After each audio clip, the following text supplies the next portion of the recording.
Well, the big story in the Championship yesterday involved Sheffield United. I didn't get a chance to talk about it. I was down south working and back very, very late, and I haven't had much sleep. But have I had more sleep than Chris Wilder, who is presumably worried about whether he's going to go into next season as Sheffield United manager? Before we do this, get your comments in straight away. Before you've heard what I have to say, would you switch out Chris Wilder? Do they have a better chance of getting promoted with a new manager?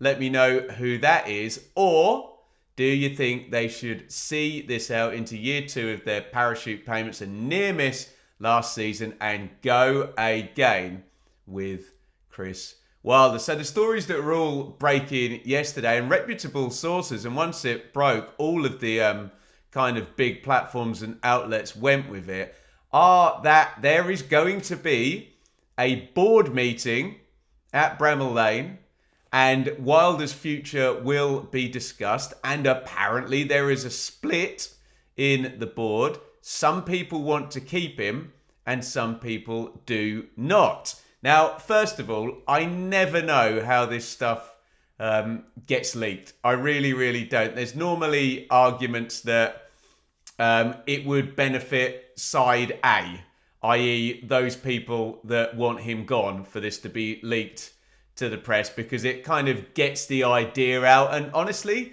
it completely undermines Chris Wilder's credibility as Sheffield United manager if it is believed that the higher-ups, essentially his bosses, aren't necessarily convinced that he's the right man for the job. There's also the flip the other way round, where I don't know, but sometimes it can be that Chris Wilder's people could have leaked this in terms of getting the kind of public on side if, as I assume a number of the comments will, that you think that this might be a harsh removal. Then if you can get some kind of fan backing and some feeling to say, nah, this would be a really bad decision, this would be really badly received by the fan base, then that can be a good thing. And then I'm sure plenty of you will say to me, Ben, come on, do you think owners of football clubs really make their final decisions based on what the fans say? You would hope they at least considered it. But yeah, I get the argument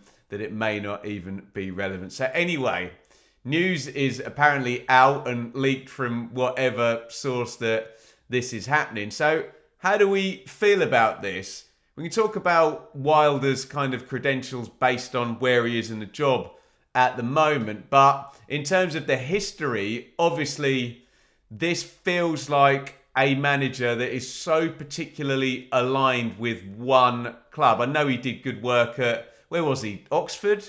Northampton earlier in his career. But since then, he's the Sheffield United guy, isn't he? And it's part of who he is and his identity as a manager that he's the Sheffield United guy, isn't he? It's often brought up, even going into the playoffs. Some very recent pressers I've listened of Chris Wilder, he's mentioned, say about the pain of Sheffield United in the playoffs, that he'd seen it from fan and player and manager perspective. And he was, and it rightly so, to kind of, big that up. How many people in the known universe can say that they're a fan, a player, and a manager of a certain club? Very, very few, I would imagine. So he's uniquely tied with Sheffield United, so much so that he had that amazing run, didn't he, back from, Blades fans will tell me the years in the comments, but they would have been promoted out in 16-17 from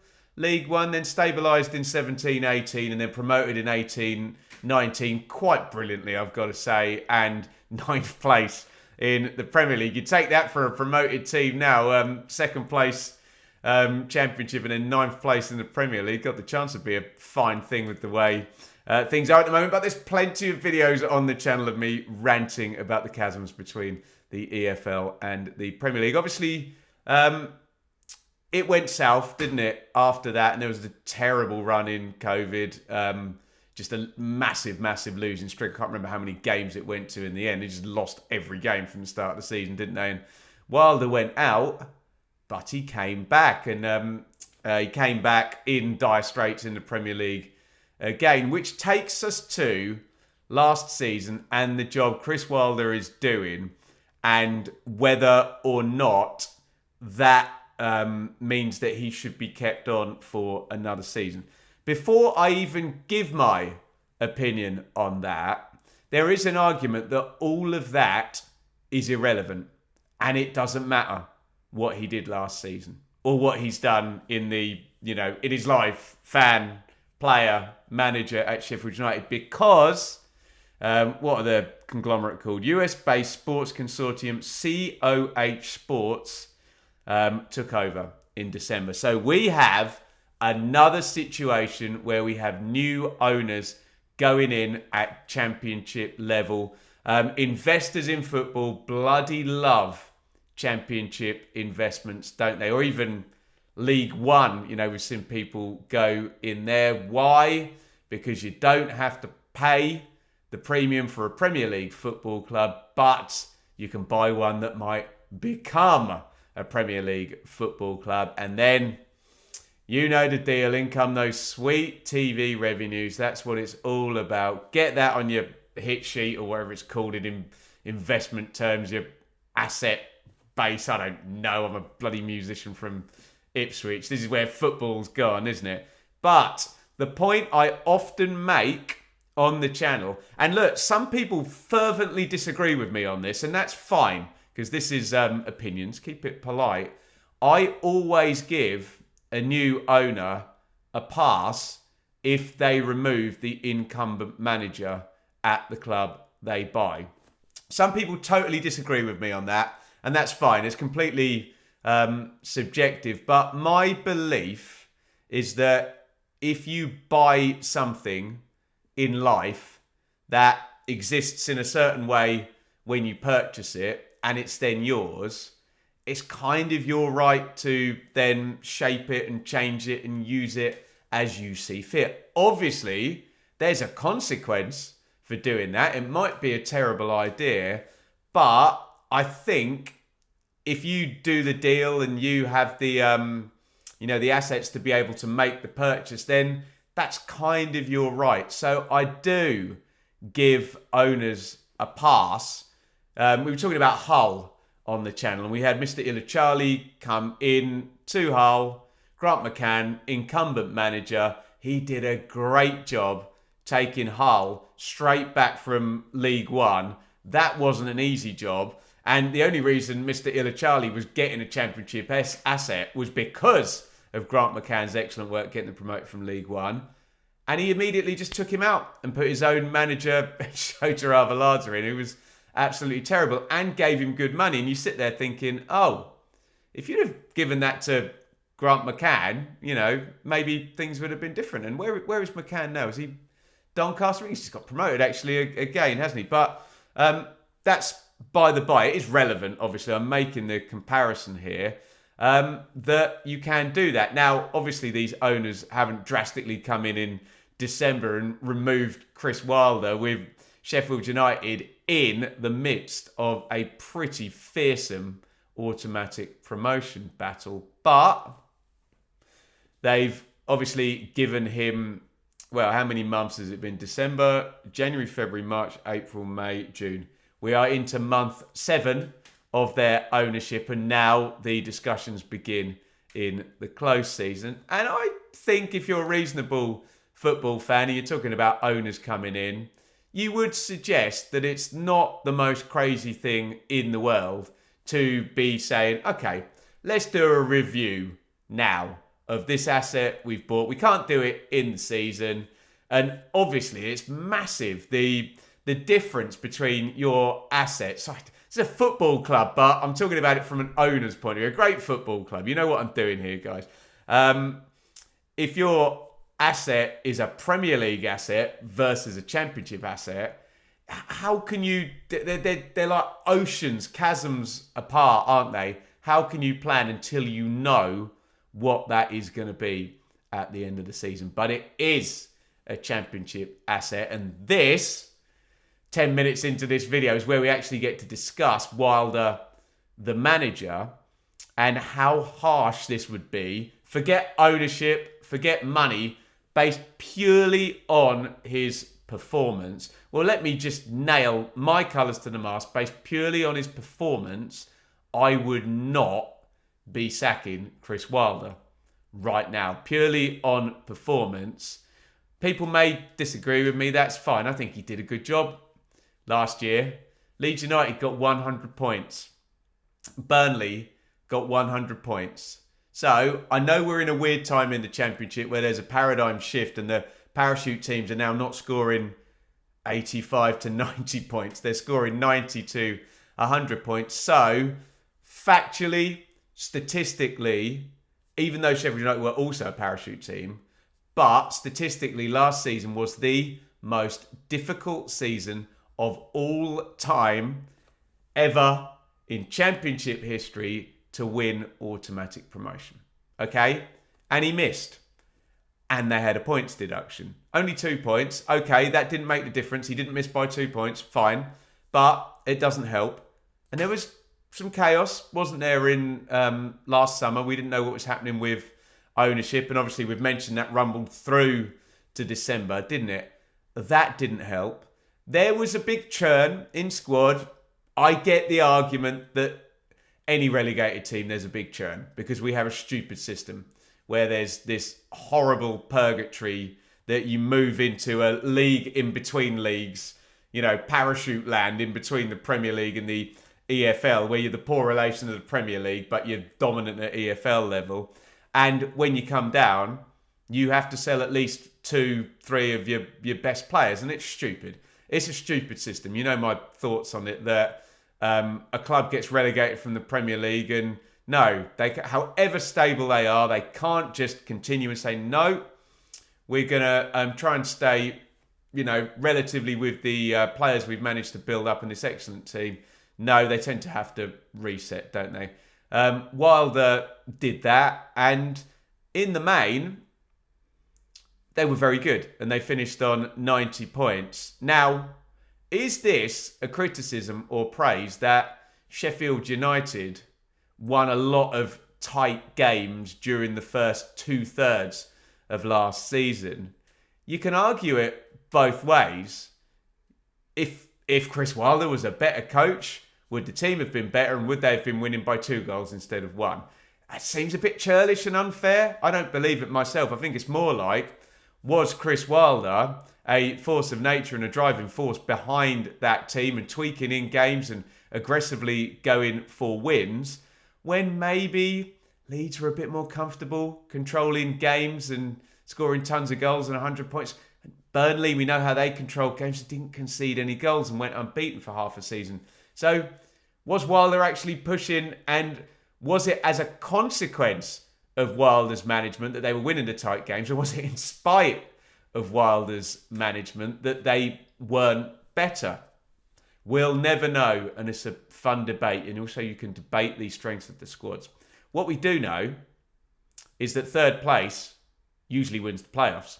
Third place should win the playoffs, especially when they're a parachute team, you know, because essentially you are proven to be the best team in the division over the 46 games. I know it then switches to tournament football, but hey, that's some evidence to go on. You should have the best squad, and you go through the 3-game tournament, you're the favourites. Sounds pretty sound logic. They didn't win the playoffs, but they literally won the semi-final by a record-breaking 6-0 scoreline. We've never had a win that big. Yes, I know people will raise the red card in the first leg for Bristol City. And they were leading in the final. When did the equaliser go in? God, I was at the game. I can't even remember. 20 minutes before the end? 15 minutes before the end? I can't quite remember. It might have even been closer than that Mayenda got the equaliser for Sunderland. So they were leading. And Harmer, who was really at it on the day, he loves tournament football and big game football, Harmer, doesn't he? The best player goes out injured, and then they concede the winning goal when one of their players has got a concussion and they're kind of down to 10 and the midfield's open. So on the one hand, I know people who, I was going to say people who have an agenda to say against Wilder. That's not an agenda, is it? If you think he's not a good manager, then, it's not an agenda, it's just an opinion, isn't it? So I shouldn't use that word. But if your opinion that it's kind of on him, and look, you're the favourites and you're leading, win the game. I'm sure we'll get some comments about a VAR disallowed goal, but still, regardless of that goal, you're leading with whatever it was, 20, 15 minutes to go. Go ahead and win the game. Or you could argue, he's bloody unlucky, wasn't he? That it was kind of a perfect storm for Sunderland, who'd been defending all the way through the playoffs, the 3-game tournament, got through very late against Coventry, last touch before we were going to penalties to get into the final, and then Sunderland were put in a position where they had to go for it. They could only do one thing, and they put 2 forwards on, put Pat Roberts on as well, so had a couple of wingers on, and Watson, who ended up getting the winning goal. And it kind of just went perfect storm for Sunderland. It was just their day, and then obviously Harmer going out and Ahmedhodzic being injured. So you can argue they were unlucky. And how much closer, I know you can be very binary about this and say, Ben, did he go up or didn't he? He didn't. But how much closer can you get than 92 points on pitch with the 2 deducted down to 90 and leading in the playoff final and losing to a 95th minute goal or whatever. So I think he did a good job. And I think, you can argue that all parachute teams should go up. Luton got relegated with a parachute payment, so it's not all cut and dried as to what you do with that financial advantage. But I think there's times where you should just say, look, it's sport. There's chaos. There's variety and variance, isn't there, in outcomes, despite where the data and, where the logic points. Sometimes you get Sunderland going through and winning it, and more power to them. So you can see where I'm landing at this. I think he performed well. And I think if you ride it out with Chris Wilder, well, no one knows the club better. He knows the Championship so well. And I know people find this a reductive discussion of, look, you're a good football manager, you're managing any league. But it's bloody helpful, isn't it, when you have a manager there who is so familiar with this course, this 46-game run, all the travel, all the, the peaks and the troughs in the season. The experienced managers will be saying, Neil Warnock, going into a last 15 games, he knows. And he's got just an entire phone book's worth of evidence he can give to his players to push them through in difficult moments that maybe other managers don't. And it was interesting, wasn't it? This past season we had Daniel Farke, 3rd title, Scott Parker, 3rd promotion, and Chris Wilder going for his 2nd promotion in the battle. Yes, Regis Labrise in his 1st season does buck that trend. But I don't know. Who can you get that's better? Although, would we be standing here if the board didn't fancy him at the end of next season? And Sheffield United, whatever they do, promotion or not, in 25-26, are going to be removing Chris Wilder. And let's be frank, we were, at the end of the season, watching Daniel Farke getting Leeds promoted, doing civic, what do you call them, where they go along on the open top bus, the civic tour or parade or whatever you call it, and being asked, are you about to be fired? You just scored 100 points and Leeds have had their best season in, okay, people will argue that Bielsa, because of the football, can't be top. But in terms of points and, those discernible number metrics, the best season in, record-breaking season in however long Leeds fans will tell me. And he was being asked, are you going to be fired now? Are Leeds now going to take somebody else in the Premier League? So, oh man. Right, let's round this out because I've done nearly 20 minutes on this. I think it would be really harsh if Sheffield United sack Chris Wilder.